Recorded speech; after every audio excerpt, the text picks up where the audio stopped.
Thank you for hosting me. My name is Wes Eaton. I'm from West Michigan, and I now live in central Pennsylvania where I work at Penn State University. My mother, however, was born here in Cedar County in northeastern Nebraska in the city of Laurel. She lived there long enough to take on the local dialect. In my Michigan home, we grew up asking for wash rags, eating squash, drinking milk, sleeping on pillows. Now that concludes the humor portion of my talk tonight. For two reasons. First, when I Googled Nebraska jokes on the plane ride here, they were surprisingly dirty. Second, while I find the attraction of Dorothy Lynch's celery seed-laden French dressing an amusing facet of local life in Nebraska, I realize this is only funny to me as a non-local. Tonight, in warming you up for the film Sleep Dealer, I'm going to talk about a project called Water for Agriculture that brings together researchers and faculty from the University of Nebraska, Arizona State University, and Penn State University, with local, state agencies, farmers, and community leaders. Our goal is to support and study collaborative approaches to natural resource management, in particular management of water resources in agricultural settings, such as we have here in the North Platte region.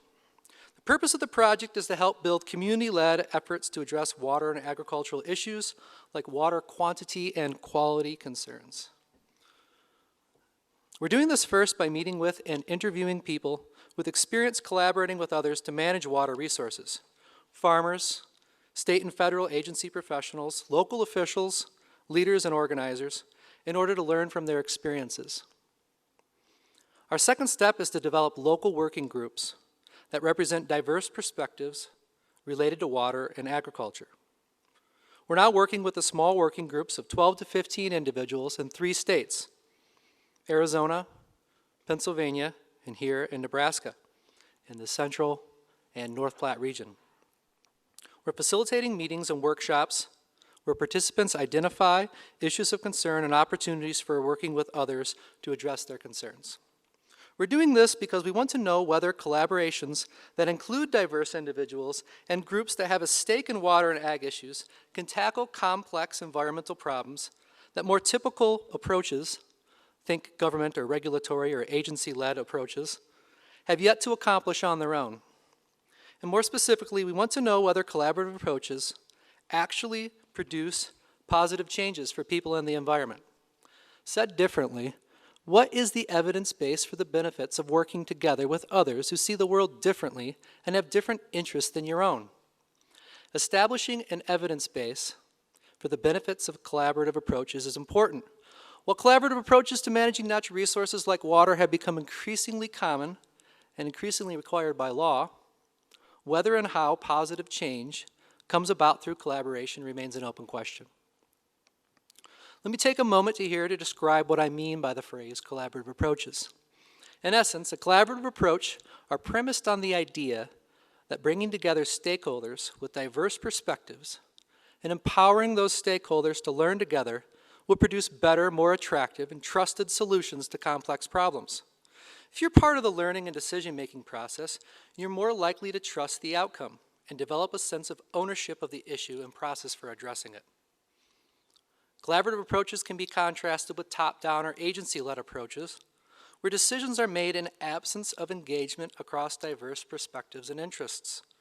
Failing to include diverse parties and perspectives tends to produce animosity, resentment, disenfranchisement, rather than building trust in others and their decisions. Collaborative approaches can also be contrasted with a long history of conflict and impasses in the world of managing natural resources. Consider the contentious spotted owl conflict in the Northeast, or battles over rangeland and development that have raged unabated in communities and courtrooms across the Great Plains and western U.S.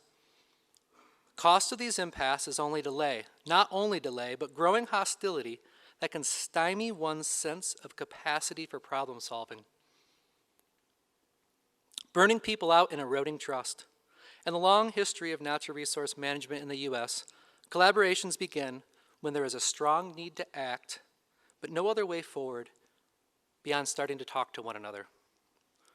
Now here I am in Nebraska telling you all about collaborations. Nebraska has a long, rich history of collaborations. Collaborative approaches to managing natural resources. For example, your natural resource districts, entrusted to manage groundwater resources, works closely with farmers, irrigation districts, environmental organizations, and others to manage groundwater to ensure all users have adequate supplies. Your state's Department of Natural Resources, charged with managing surface water, also partners with a range of stakeholders to meet federally required levels of stream flows in rivers like the Platte River. There's much the Water for Agriculture project can learn from these groups about undertaking collaborative approaches.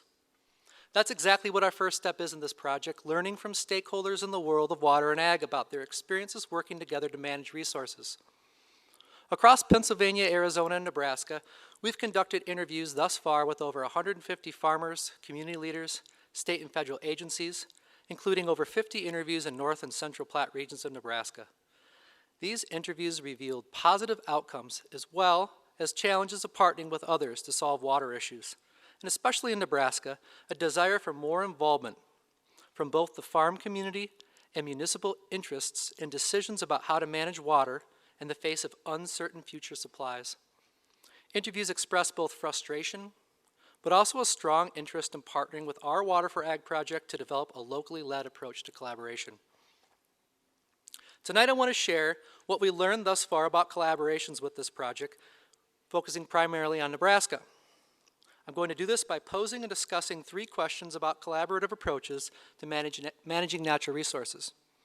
These 3 questions are at the heart of what I call the science of engagement, or the study of what changes in people and the environment through the process of working with other stakeholders with interests and perspectives different from our own.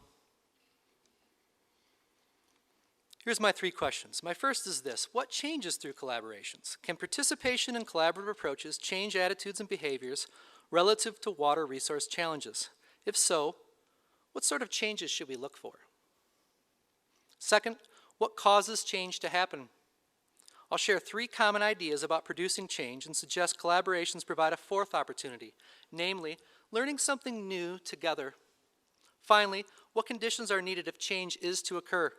That is, what do collaborations that are successful in creating these changes share in common? What changes is my first question. Collaborative approaches are meant to identify new solutions to complex and challenging issues that have yet to be resolved. For example, ensuring all water users have sufficient access to a limited resource. In our interviews, we asked what the pressing water and ag challenges are here in North and Central Platte regions. Agency employees, farmers, environmental organization representatives, and others we interviewed pointed primarily to 2 things. First, maintaining adequate supplies of groundwater for all users, including producers, municipalities, in the face of climate changes and increasing demand. Second, protecting water quality from threats like industrial pollutants, sewage treatment facilities, as well as runoff from ag fields and feedlots, especially nitrates. These are both very tangible challenges. But like all environmental challenges, at their root, they are not merely technical problems, but social problems. Interviewees in Nebraska were well aware of this. We asked then, what needs to be done to address these challenges? Here's what these interviews told us. Education and getting people to understand the issue. If you walked out and asked the average person what nitrates were, how many people could answer that question, you know? I don't know if we need additional regulatory structure or just education. We have a history of using more water than we need. Getting and retraining farmers to be more efficient with water has been a big challenge. I think continued education is needed. I think we need to increase awareness. Not to have everyone agree with us, but if they're aware and can respect what we're doing, then that's the goal. In a nutshell, interviewees are saying that addressing these challenges requires change in awareness and concern for these issues and changing behavior, especially farmer behavior. Research on collaborative approaches suggests changes in attitudes and behavior can take place through participating in collaborations. First, this can happen when we interact with others who see things different than we do. When we actively weigh the perspectives, experiences, concerns, and needs shared by other stakeholders we are collaborating with, things can change. We gain new awareness and concerns for an issue. We can develop a new sense of responsibility for what we ought to do to address a problem. Also, we can learn new things from others that change how we feel about our own ability and capacity to address the issue. Finally, we may start to expect different things from others in our communities in terms of their behaviors. These changes can then web out from the people participating directly in activities and workshops to others in their family, community, and professional networks. These quotes do reflect some of what research on collaborative approaches suggests. But most clearly, we see calls for education. That is, if people just had the right information, they would change their behavior and things would be better. And what changes through collaboration? People can change when they collaborate with others, and through that process, learn how others with different perspectives and concerns experience those same issues differently. This can lead to changes in our awareness and concern, sense of responsibility, and ability to behave differently. For example, using less water to produce the same crop, or partnering with a group you had formerly written off to tackle a challenge in your community. This raises my second question: what causes change to happen? This question is central to the work of all groups we interviewed for this project. Farmers, agency professionals, and local leaders are calling for some change in the way people are using or impacting water in the Platte River Basin. Let me briefly introduce 3 common theories of change using the work of Thomas Haberlein, Emeritus Professor from the University of Wisconsin-Madison. Dr. Haberlein spent his career studying the social psychology of environmental attitudes and suggests that there are 3 main fixes people commonly appeal to for changing human behavior. The first is the technological fix, where technology is used to fix an environmental problem. Haberlein gives the example of using dams to control flooding. He notes that during the 1920s and 30s, the U.S. went to war against the environment, battling floods and drought with massive dams. The appeal of technological fixes is simple. They require little change in people and allow us to go on living like we have in the past, problem solved. But in changing things but not people, technological fixes can backfire. For example, for generations since, people have been moving into floodplains, often without their knowledge, leading to dire consequences. When it comes to water quantity issues in Nebraska, a similar technological fix is on the table.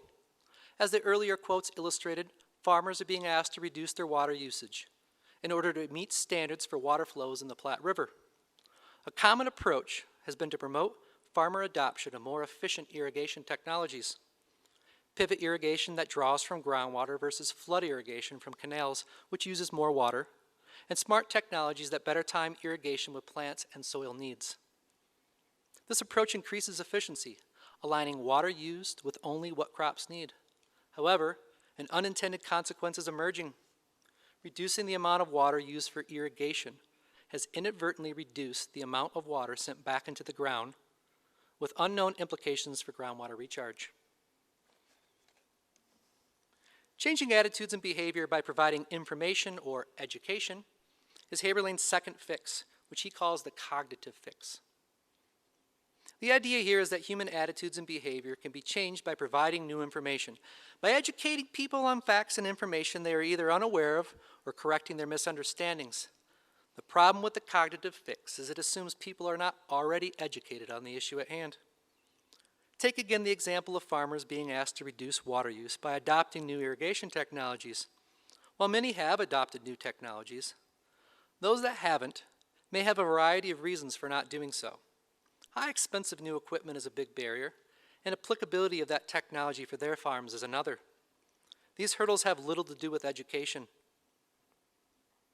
Another important point here is this: education implies that the knowledge needed is already known, and that the problem is simply a matter of getting others to accept what you already know.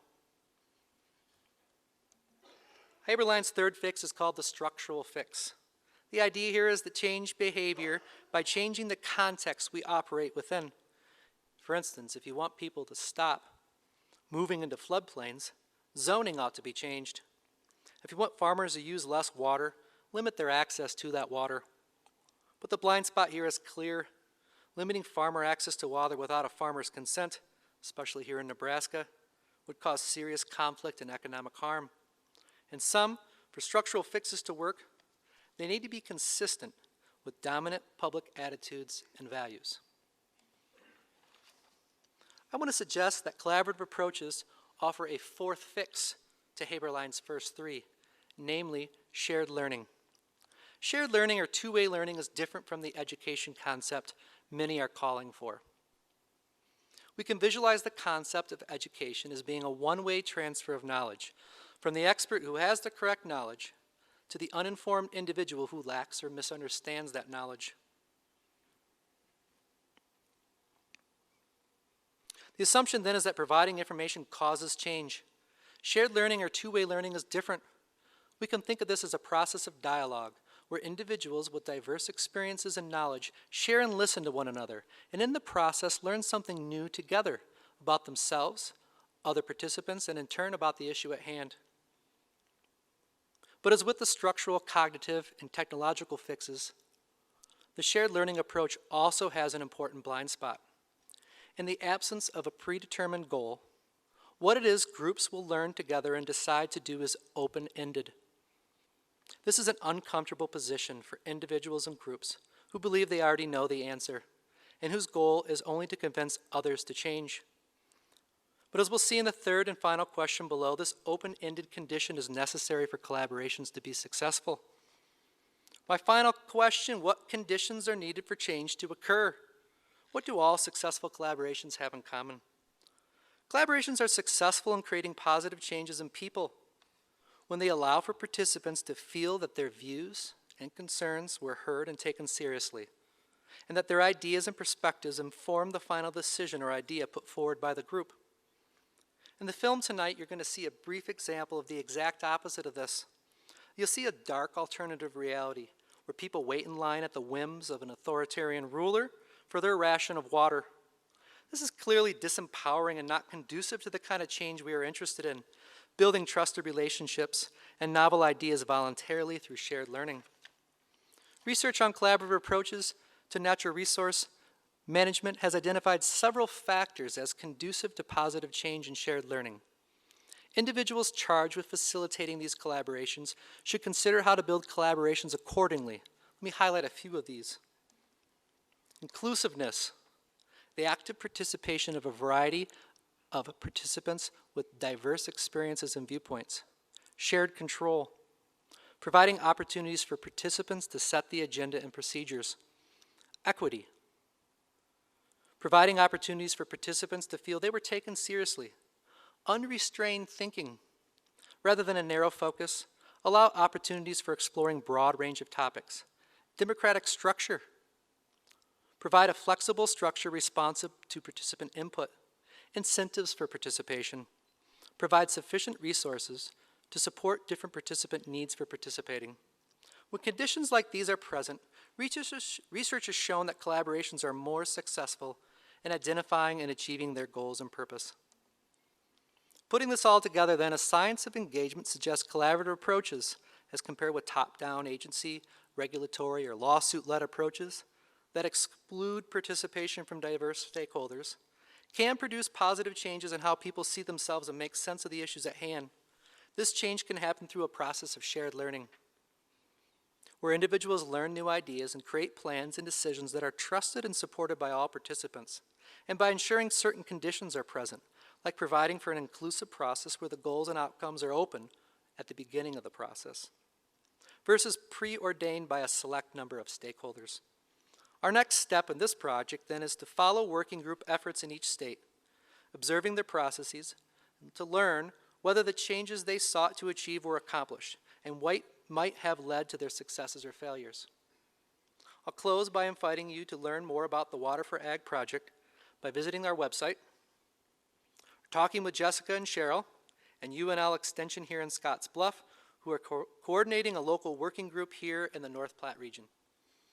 Also, as part of our project, we're conducting a household survey. If you folks get a letter in the mail that asks you to participate in a survey with Water for Agriculture, that's the project that I've introduced tonight. Thank you all very much.